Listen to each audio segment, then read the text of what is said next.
बिस्मिल्लाहिर्रहमानिर्रहीम अस्सलाम वालेकुम मेरे तमाम दोस्तों भाइयों ਨੂੰ ਉਸਮਾਨੀ ਜ਼ਰੀ ਫਾਰਮ ਦੇ ਖੁਸ਼ ਆਮਦੀਦ। ਅਸੀਂ ਦੇਖ ਰਹੇ ਹਾਂ ਜੀ ਮੇਰੇ ਖੀਰੇ ਦੀ ਫਸਲ ਮਾਸ਼ਾਅੱਲਾ ਸੋਹਣੀ ਹਰੀ ਭਰੀ ਹੋ ਗਈ ਹੈ ਤੇ ਅਸੀਂ ਚੰਦ ਦਿਨ ਪਹਿਲੇ ਨਾ ਅਸੀਂ ਖੀਰੇ ਨੂੰ ਸਪਰੇਅ ਕੀਤਾ ਸੀ, ਤੁਹਾਨੂੰ ਸਾਰਾ ਦੱਸਿਆ ਸੀ ਕਿਸ ਮਕਸਦ ਵਾਸਤੇ ਕੀਤਾ ਸੀ। ਅੱਜ ਅਸੀਂ ਤੁਹਾਨੂੰ ਨਾ ਉਹਦਾ ਰਿਜ਼ਲਟ ਵਿਖਾਉਣਾ ਸਪਰੇਅ ਦਾ।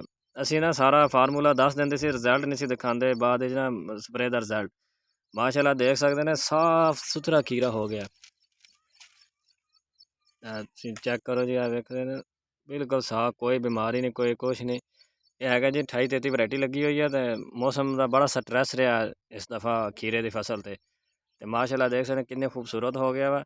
ਤੇ ਮਾਸ਼ਾਅੱਲਾ ਤੁਹਾਨੂੰ ਫੁੱਲ ਵੀ ਨਜ਼ਰ ਆ ਰਹੇ ਹੋਣੇ ਆ ਤੇ ਬਿਲਕੁਲ ਸਾਫ ਬਿਮਾਰੀ ਤੋਂ ਹੋ ਗਿਆ, ਬਿਲਕੁਲ ਸਾਫ। ਸਕੈਪ ਦਾ ਬਿਲਕੁਲ ਸਫੇਦ ਹੋ ਗਈ ਹੈ ਤੇ ਮਾਸ਼ਾਅੱਲਾ ਨਵਾਂ ਫਲ ਵੀ ਜਿਹੜਾ ਉੱਤੇ ਨਾ ਬਿਲਕੁਲ ਸਾਫ ਹੋ ਗਿਆ। ਅੱਗੇ ਉਸਨੇ ਨਾ ਨਵੇਂ ਸਾਡਾ ਹੈਗਾ ਸੀ, ਨਵੇਂ ਵੀ ਖੀਰਾ ਖਰਾਬ ਸੀ ਤੇ ਮਾਸ਼ਾਅੱਲਾ ਦੋਸਤ ਪਿੱਛੇ 2 ਤੜਾਈਆਂ ਕੀਤੀਆਂ, ਤੀਸਰੀ ਤੜਾਈ ਅੱਜ ਲੱਗੀ ਹੋਈ ਹੈ। ਆ ਦੇਖ ਸਕਦੇ ਨੇ ਲੇਬਰ ਜਿਹੜੀ ਨਾ ਲੱਗੀ ਹੋਈ ਚੁਗਣ ਤੇ ਸੋਹਣਾ ਖੀਰਾ ਹੋ ਗਿਆ। ਯਾਨੀ ਕਿ ਵੀਡੀਓ ਬਣਾਈ ਸੀ, ਦੇਖ ਸਕਦੇ ਸੀ ਬਿਮਾਰੀ ਦੇ ਮਤਲਬ ਦੱਸੀ ਸੀ, ਸਪਰੇਅ ਵੀ ਕੈਂਜ਼ੋ ਦੀ ਤੇ ਮਾਸ਼ਾਅੱਲਾ ਅੱਛਾ ਰਿਜ਼ਲਟ ਆਇਆ ਹੁੰਦਾ। ਸਾਡਾ ਹੱਕ ਬਣਦਾ ਵਾ ਸਪਰੇਅ ਅਸੀਂ ਦਸੀਏ, ਉਸ ਤੋਂ ਪਿੱਛੇ ਦਾ ਰਿਜ਼ਲਟ ਵੀ ਦਸੀਏ, ਚੈੱਕ ਕਰਾਈਏ ਤੁਹਾਨੂੰ ਤਾਂ ਕਿ ਨਾ ਫਾਇਦਾ ਹੋਵੇ। ਤੇ ਤਮਾਮ ਮੇਰੇ ਦੋਸਤਾਂ ਭਾਈਆਂ ਗੁਜ਼ਾਰਿਸ਼ है साढ़े चैनल लाइक और सब्सक्राइब करें।